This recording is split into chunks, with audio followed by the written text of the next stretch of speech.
बिस्मिल्लाहिर्रहमानिर्रहीम। नाज़रीन अस्सलाम वालेकुम, मैं हूँ इमरान वसीम। नाज़रीन, सुप्रीम कोर्ट में सदारती रेफरेंस केस की समाअत का गर्मा गर्म अहवाल आप नाज़रीन के साथ शेयर करेंगे। इलेक्शन कमीशन ने आज एक मरतबा फिर मुल्क की सबसे बड़ी अदालत सुप्रीम कोर्ट ऑफ पाकिस्तान को साफ जवाब दे दिया है। इलेक्शन कमीशन का ये कहना है कि आइन के आर्टिकल 226 में तरमीम किए बगैर सेनेट के जो इंतखाबात हैं वो ओपन बैलेट या ट्रेसेबल बैलेट के ज़रिए नहीं करवाए जा सकते, और जो बैलेट की सिक्रेसी होती है वो ताहयात होती है, वो परमानेंट होती है, जिसे किसी भी लम्हे जो है वो लिमिटेड नहीं किया जा सकता।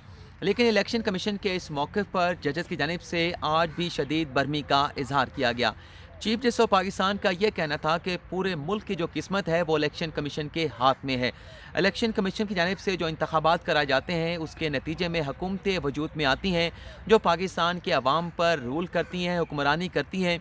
तो इसलिए बुनियादी ज़िम्मेदारी जो है वो इलेक्शन कमीशन की बनती है कि इलेक्शन के प्रोसेस में जो धांधली होती है, जो करप्ट प्रैक्टिस होती है, या जो अरकान की खरीदो फरोख्त की जाती है, इन तमाम चीज़ों को रोकना और इलेक्शन के अमल को साफ शफाफ बनाना इलेक्शन कमीशन की बुनियादी ज़िम्मेदारियों में शामिल है। आज की अदालती कार्रवाई में अटॉर्नी जनरल की जानिब से एक नया इंकशाफ किया गया, जिसमें यह बताया गया कि वीडियो स्कैंडल मंजर-ए-आम पर आने के बाद अरकान की खरीदो फरोख्त का जो पुराना तरीक़ाकार है उसे एक नए तरीक़ाकार से बदल दिया गया है। अटॉर्नी जनरल ने अदालत को यह भी बताया कि इस्लामाबाद में उन लोगों ने डेरे डाल रखे हैं जो अरकान की खरीदो फरोख्त करते हैं, लेकिन फ़िलहाल उन लोगों ने अपनी नज़रें जो है वो सुप्रीम कोर्ट के फ़ैसले पर जमा रखी हैं कि इस मुकदमे में सुप्रीम कोर्ट की जानिब से क्या फ़ैसला जारी किया जाता है।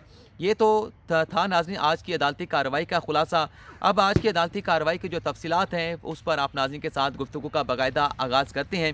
1:10 पर जब अदालती कार्रवाई का आगाज़ हुआ तो attorney general, chief election commissioner और वकील इलेक्शन कमीशन अदालत में पेश हुए।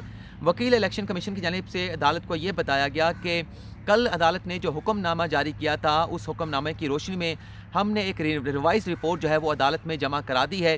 उस रिवाइज़ रिपोर्ट में ये बताया गया है कि इलेक्शन कमीशन की जानिब से सेनेट के हालिया इंतखाबात में सेनेट के हालिया इंतखाबात को साफ शफाफ यकीनी बनाने के लिए क्या इकदामात उठाए गए हैं।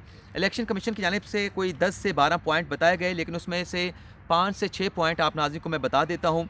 एक पॉइंट तो ये बताया गया कि इलेक्शन कमीशन ने विजिलेंस कमेटी जो है वो तश्कील दे दी है, जिसका नोटिफिकेशन जारी कर दिया गया है, जिसमें नैब, FIA, FPR और स्टेट बैंक के नुमाइंदे शामिल होंगे।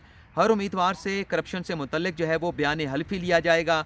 एक कोड ऑफ कंडक्ट तश्कील दिया गया है जिसकी कॉपियाँ जो है वो सियासी जमातों से शेयर की गई हैं, और इस हवाले से 22 फरवरी को एक अहम इजलास बुला लिया गया है।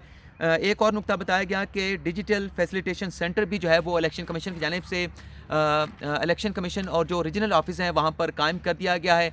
ऑनलाइन कंप्लेंट सिस्टम भी प्लेस कर दिया गया है। कैंडिडेट्स के अकाउंट्स खुलवा दिए गए हैं, और उसके साथ साथ इलेक्शन में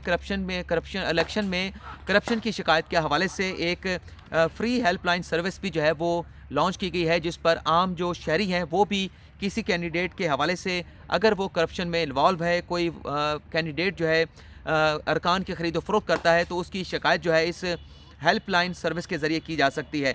आखिरी जो बात की गई जिसमें यह बताया गया इलेक्शन कमीशन के वकील की जानिब से कि जो बैलेट की सिक्रेसी होती है वो दायमी होती है, वो परमानेंट होती है, और सेनेट का इलेक्शन जो है वो आइन के आर्टिकल 226 में तरमीम किए बगैर किसी तरीके से भी जो है वो ओपन बैलेट के ज़रिए नहीं करवाया जा सकता।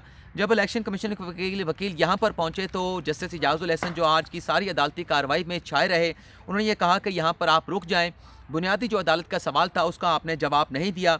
कौमी असम्बली और सेनेट असम्बली की जो सिक्रेसी है उसमें खासा फ़र्क पाया जाता है। कौमी असम्बली के लिए फ्री वोट का लफ्ज़ जो है वो आइन में इस्तेमाल किया गया है, जबकि सेनेट के इंतखाबात के हवाले से आइन में फ्री वोट का लफ्ज़ इस्तेमाल नहीं किया गया। सेनेट का इलेक्शन जो है उसमें जो वोट होते हैं वो फ्री वोट नहीं होते हैं, और सिक्रेसी की जो बात इलेक्शन कमीशन करता है कि बैलेट की सिक्रेसी परमानेंट होती है। किसी भी बैलेट की जो सिक्रेसी है वो एब्सोल्यूट नहीं होती, हतमी नहीं होती। जस्टिस इजाज़ुल एहसन का ये कहना था कि बैलेट की सिक्रेसी जो है वो ता क़यामत तक जो है बरकरार नहीं रखी जा सकती। ऐसी सिक्रेसी का जिक्र ना आइन में मौजूद है, ना कानून में है, और ना ही ऐसी सिक्रेसी का जिक्र अदालत के फैसलों में किया गया है। लेकिन इलेक्शन कमीशन की वकील की जानिब से अदालत को ये बताया गया कि बैलेट की जो सिक्रेसी होती है, इलेक्शन कमीशन ये समझता है कि आइन के आर्टिकल 226 बड़ा वाज़ेह है, बैलेट की सिक्रेसी जो है वो ताहयात है। अगर सेनेट का इलेक्शन जो है वो ओपन बैलेट के ज़रिए करवाना है तो फिर इसके लिए आइन के आर्टिकल 226 में तरमीम करना होगी। जस्टिस इजाज़ुल एहसन की जानिब से नया सवाल या नया नुक्ता ये उठाया गया कि पूरी दुनिया जो है वो इलेक्ट्रॉनिक वोटिंग की जानिब जा रही है। पूरी दुनिया में अब इलेक्ट्रॉनिक वोटिंग भी हो रही है। क्या इलेक्ट्रॉनिक वोटिंग जो है उसमें सिक्रेसी बरकरार रखी जाती है? जहाँ भी आप सिक्रेसी की बात करेंगे, सिक्रेसी जो है वो किसी भी तरीके से एब्सोल्यूट नहीं हो सकती। चीफ जस्टिस ऑफ पाकिस्तान की जानिब से ये सवाल उठाया गया कि सियासी जमातों की जो सूबों में नुमाइंदगी होती है उसके लिए आइन में तनासब नुमाइंदगी का तनासब का लफ्ज़ जो है इस्तेमाल किया गया है। लेकिन सेनेट के इंतखाबात में माजी में ये देखा गया है कि जिस सियासी जमात की जो सीटें सूबाई असम्बली में बनती थी, 10 नशिस्तें उसकी सेनेट के असम्बली में आना थी, लेकिन जब इलेक्शन होता है तो उसने 10 की बजाय 15 नशिस्तें जीत लीं, 15 नशिस्तों पर कामयाबी हासिल कर लीं। ये सारी की चीज़ें किस तरह से होती आई हैं, ये इलेक्शन कमीशन के सामने भी हैं, पाकिस्तान की आवाम के सामने भी हैं। लेकिन इन चीज़ों पर इलेक्शन कमीशन की जानिब से क्या एक्शन लिया गया? जस्टिस इजाज़ुल एहसन का ये भी कहना था कि वोट फ़रोख्त करने से नुमाइंदगी का जो तनासब है उसके असूल की जो धज्जियाँ उड़ाई गई हैं, इसके जो सिस्टम है वो मुकम्मल तौर पे कोलैप्स कर जाता है। लेकिन इलेक्शन कमीशन जो है, इलेक्शन कमीशन के जो वकील हैं अपने मौके पर अड़े रहे और फिर जाकर इलेक्शन कमीशन के वकील ने यह बताया कि अगर सूबाई असम्बलियों में जो सियासी जमातों की नशिस्तें होती हैं उसके मुताबिक ही अगर उन सियासी जमातों को सेनेट में नशिस्तें मिलनी चाहिए तो फिर इलेक्शन कराने की ज़रूरत बाकी नहीं रहती। इस सूरत में तो फिर जिस तरह से ख़वातीन की मखसूस नशिस्तों की सिलेक्शन होती है तो सेनेट की नशिस्तों पर भी जो है वो इलेक्शन की बजाय सिलेक्शन कर लेनी चाहिए। आगे मज़ीद क्या बात हुई, बड़ी ख़ास बातें हुई हैं, वो आप नाज़रीन के साथ में शेयर करता हूँ, ढूंढ कर तलाश करता हूँ। नाज़रीन ये तकरीबन 1 घंटे से ज़्यादा की कार्रवाई होती है, जो मेरी कोशिश ये होती है कि 10 से 12 मिनट के अंदर जो है आप नाज़रीन के साथ में शेयर करूँ।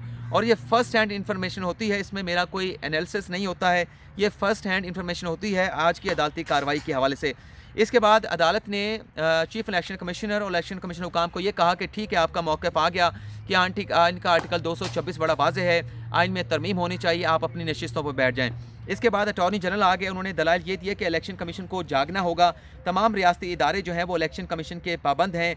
बैलेट पेपर पर अगर सीरियल नंबर डाल दिया जाए या बार कोड डाल दिया जाए तो इससे सिक्रेसी भी बरकरार रहती है, लेकिन अगर इलेक्शन में कुछ ऐसी गड़बड़ होती है तो इलेक्शन कमीशन के पास मुकम्मल अख्तियार होगा कि वो इस गड़बड़ को पता चला सकता है बार कोड के ज़रिए, सीरियल नंबर के ज़रिए। चीफ जस्टिस ऑफ पाकिस्तान का ये कहना था कि पैसे देने वालों के पास भी शायद कोई सिस्टम होता होगा कि जो वोट फ़रोख्त करते हैं आया कि वो उसे वोट देगा या नहीं देगा। लेकिन जस्टिस इजाज़ुल एहसन ने ये कहा कि गुज़िश्ता इलेक्शन में भी वो जो सेनेट का इलेक्शन हुआ था उसमें वोट की जो तस्वीरें बनाकर जो है वो मोबाइल फ़ोन पर या टेलीविज़न चैनल पर दिखाया गया था कि किस तरह से वोट की तस्वीरें बनाकर जो है वो मखसूस लोगों को वहाँ पर दिखाई दें। इसके बाद अटॉर्नी जनरल का ये भी कहना था कि इस्लामाबाद में जो इंकशाफ की बात की गई, जो अटॉर्नी जनरल ने अदालत में इंकशाफ किया कि इस्लामाबाद में लोग पैसे लेकर बैठे हैं कि लेकिन सुप्रीम कोर्ट में जो मुकदमे की समाअत हो रही है उसकी वजह से उन लोगों ने जो है वो अभी अरकान की खरीदो फरोख्त या उन्हें पैसे देने का जो है वो सिलसिला शुरू नहीं किया और इंतज़ार किया जा रहा है कि इस मुकदमे में सुप्रीम कोर्ट क्या फ़ैसला देती है। अटॉर्नी जनरल की जानिब से अदालत को यह भी बताया गया कि पहले जो तरीक़ाकार था अरकान के खरीदो फरोख्त का डायरेक्टली पैसे दिए जाते थे, लेकिन अब इस मामले में मिडल मैन शामिल कर लिए गए हैं जो पैसे जो है किसी शख्स की जानिब से जाकर तीसरे शख्स को देता है जिसका वोट ख़रीदना होता है। डायरेक्टली जो है वो पैसे जिनका वोट ख़रीदा जाता है उन्हें नहीं दिया जाता। मिडल मैन का किरदार सामने आ गया है और यहाँ तक तरीक़ाकार बनाया गया है कि अगर आपने पाकिस्तान में पैसे लेने हैं तो पाकिस्तान में आपको पैसे दे दिए जाएंगे, अगर आपने दुबई में पैसे लेने हैं तो ये पैसे आपको दुबई में दे दिए जाएंगे।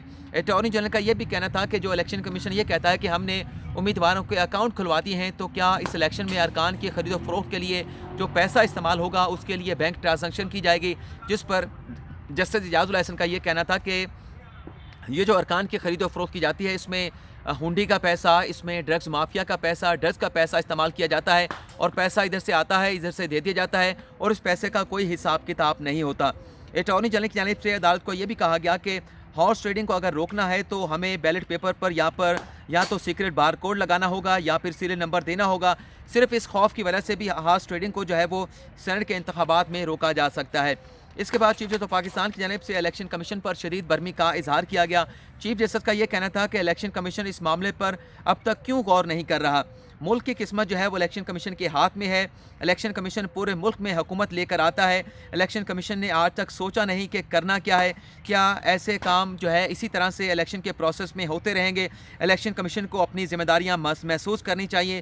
کیا ماضی کے سینٹ کے انتخابات کے جو نتائج آئے تھے کیا وہ قانونی تھے یا وہ غیر قانونی تھے؟ چیف الیکشن کمیشن کی جانب سے پھر عدالت کو واضح کیا گیا، کیونکہ عدالت نے ایک مرتبہ پھر جو ہے وہ چیف الیکشن کمیشن کو روسٹم پر بلایا تھا. تو چیف الیکشن کمیشن نے عدالت کو یہ بتایا کہ ہمیں کوئی اعتراض نہیں ہے اگر سینٹ کا الیکشن جو ہے وہ اوپن بیلٹ کے ذریعے کروانا ہے، لیکن اس کے لیے آئین میں ترمیم کرنا ہوگی، آئین کا آرٹیکل 226 کو بدلنا ہوگا. چیف جسٹس نے کہا کہ آپ پھر وہی بات کر رہے ہیں جو آپ نے پہلے دن بات کی تھی.